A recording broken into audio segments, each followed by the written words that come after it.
Waqt laqa oħra mis-sensiela gvern li jisma' il-pubbliku preżenti reġa' kellu ċans jistaqsi dwar suġġetti varji din id-darba lill-Ministru għall-Finanzi Edward Scicluna.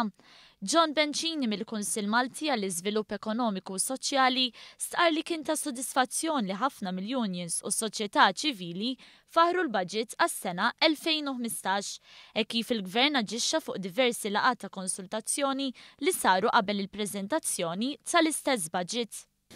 U jider biċċar li għaxina meta bdejt nisma' l-budget bdejt ngħidara dik għaluha, dik għala dak, dik għala liħor, ġifieri ħafna mill-affarijiet li illum il-Gvern joħroġ fil-budget jiġu wara li kien hemm pariri u xewqat mill-social partners biex il-Gvern jaġixxi. U qiegħed jaġixxi u dana huwa tajjeb il-bagalja m'għadix is-sigriet tal-Istat bħalma konna fl-imodda ħafna qisu kulħadd ma jafx. Mistoqsi dwar l-importazzjoni u l-esportazzjoni f'Malta, il-Ministru qal li l-Gvern qiegħed jistudja l-qagħda preżenti fil-kummerċ internazzjonali. Dwar il-prekarjat, il-Ministru Scicluna qal li jinstabu sitwazzjonijiet fejn tnejn min-nies li jagħmlu l-istess xogħol ikollhom diskrepanza fis-salarju. Għaldaqstant stqar li hemm miżuri biex il-Gvern jersaq lejn il-prinċipju ta' ħlas ugwali għall-istess xogħol u jitneħħew l-inġustizzji.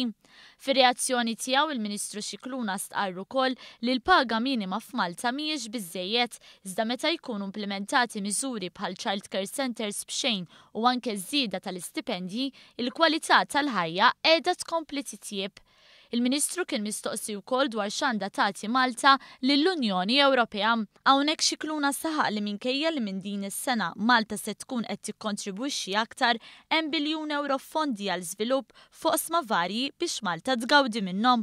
Huwa elenka kif sa issa qed jintefqu biss 33% tal-fondi allokati lil Malta u li l-Gvern qed jimmira li dan ikompli jiżdied.